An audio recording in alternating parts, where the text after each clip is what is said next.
Welcome to Geek Shuffle and to another figure fix.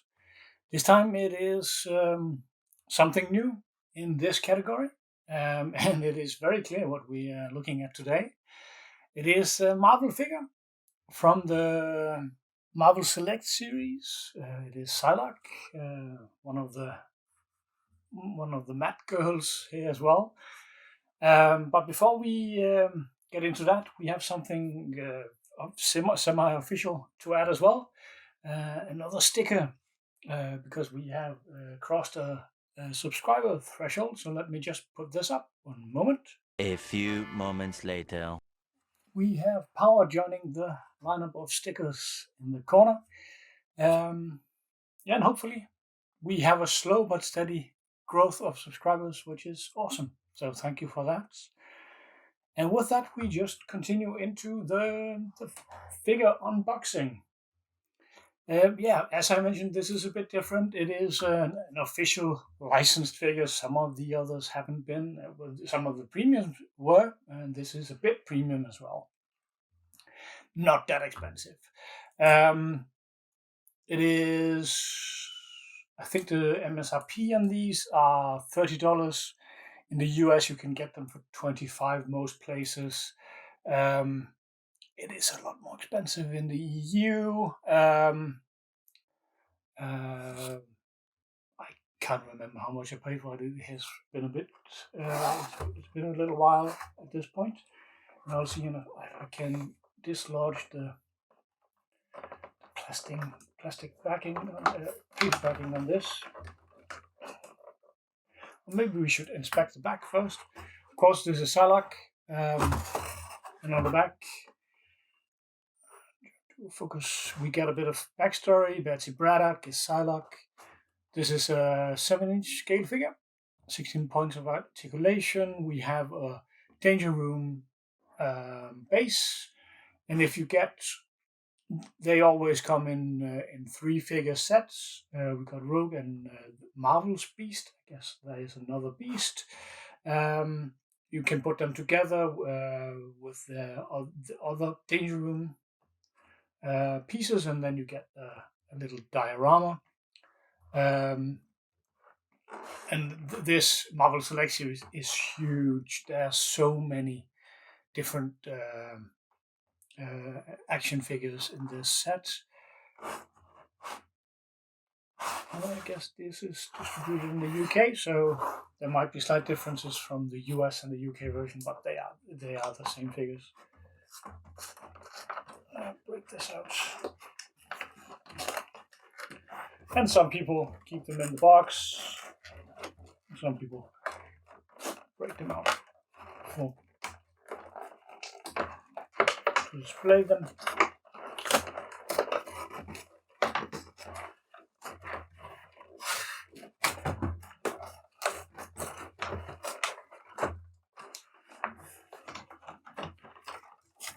We are of course interested to see how it looks when it's posed and stuff.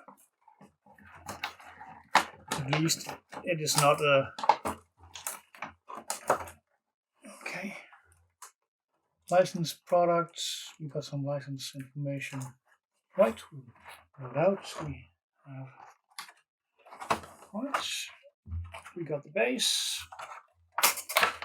Again, we got a licensed product, so we have a good base with texture and different colors and everything. Very nice. Got some static as well.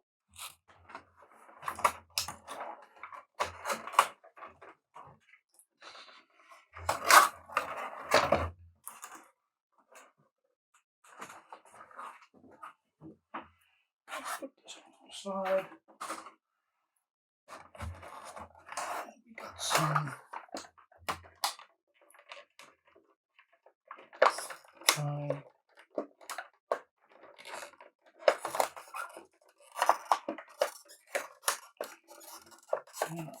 sorry about any squeaky noises.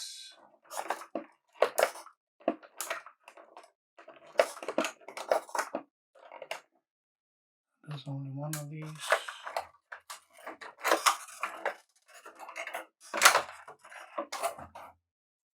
got a what's the name of these? The Kung Fu test thingies.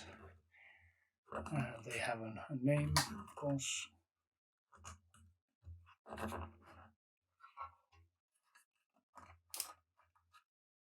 Cool. Looks good. Putting in that back so you can see it on the video. More ties. Yeah.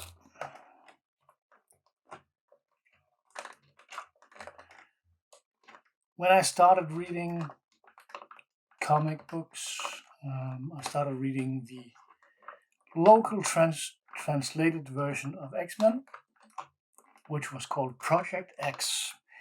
I have no idea why they couldn't call it X-Men. Well, of course, men wasn't the word, but project isn't a local word either, so they might as well have called it X-Men, because Spider-Man was still released as Spider-Man. It wasn't called. No, it wasn't actually. It wasn't. It was translated. I'm lying. So they. A few moments later. Okay. We got a free. Lots of debris. So we got the main figure. Refocus.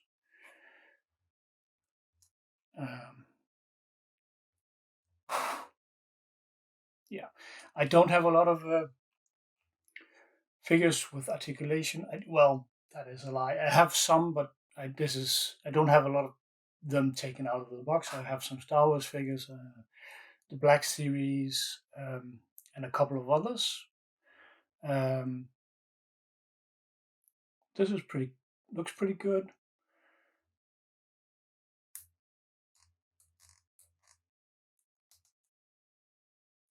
It's always tricky how you want to pose these. Looks good. Nice coloring.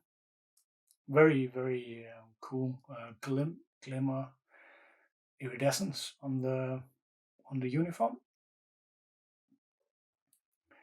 And I guess for the movie viewers, the only instance of her, I believe, I don't know if she has shown up in any of the TV stuff, is of course from Age of Apocalypse, where she was one of the Horsemen, which might be comic book accurate. I don't know if she can stand on her own. She might be able to if you pose her. Right. And she does come with accessories.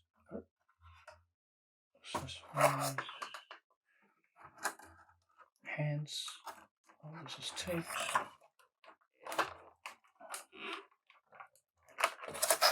And a different head.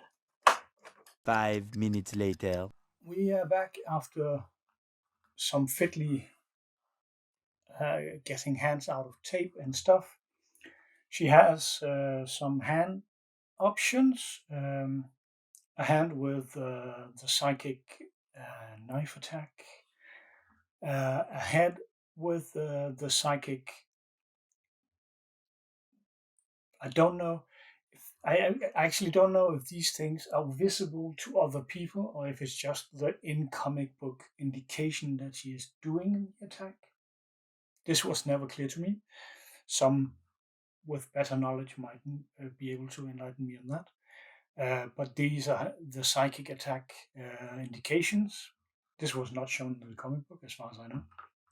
And then she has a bunch of, she has a grip for the sword, which I will probably use for the posing, and then different hand jitsu punch variations, hand options, which is really nice for these. They are pretty premium. the options.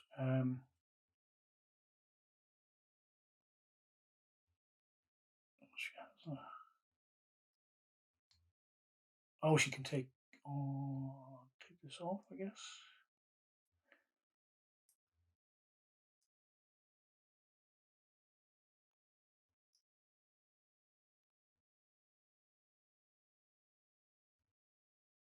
Not.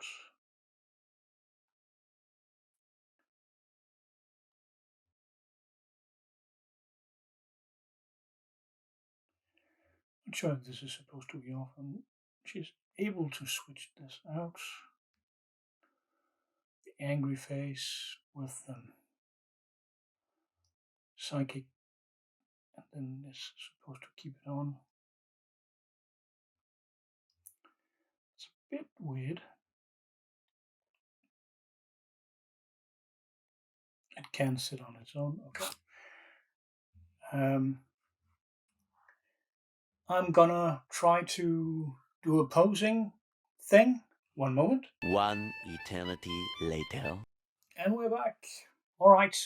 Some posing later. I replaced the hands. I put the sword in one hand. I put the psychic blade in the other. I didn't use the face mask because I like the angry face. Some quick notes after doing this. She has stud holes in her heels, but there are no studs on the base. So we have to rely on her ability to stand on her own, which shows the first a bit of weakness, the ankles. She has weak ankles and she is a bit top heavy, which means getting her to stand on her own requires, she can do it, but you don't put her on a shelf where there is any movement or any wind. So I put her against the training setup just for a bit more stability in this case. Any figures with this amount of articulation, you might have some issues with getting the right pose and still get stability. You will spend some time doing that. That is often the issue, especially when they are this thin on some parts, thin leg, small joints like this. But yeah, you will figure that out. You might have to put them up against something to position them and still get a stable display. Other than that, pretty nice looking figure. We have I looked over the figure. There are some small paint issues here. You can see flesh tone on the boots. You can see flesh tone on the leotard. It's fine. You don't notice it if you are at this range where I am now on 0.5 meter. It's fine. You have to be very close to notice paint errors like that. Other than that, face is nice. Again, I will put in close-up shots at the right points to show off this. Having a spare face, having spare hands, all of that is nice. The base is very nice. Having 1 or 2 stud points would have been very good for posing. It might have ruined the aesthetics of the base, but for posing, it would have been nice. That is a personal up and down if you like the aesthetics of the base or having posing preferences. Other than that, I am very happy with how the figure looks and the overall aesthetics of the overall piece. So pretty good at the 30 MSRP, 25 most places dollars for something like this, compared to whatever else we have been looking at in most cases. So I hope this was interesting for you. Definitely interesting for me, and I will see you in the next video. Bye bye.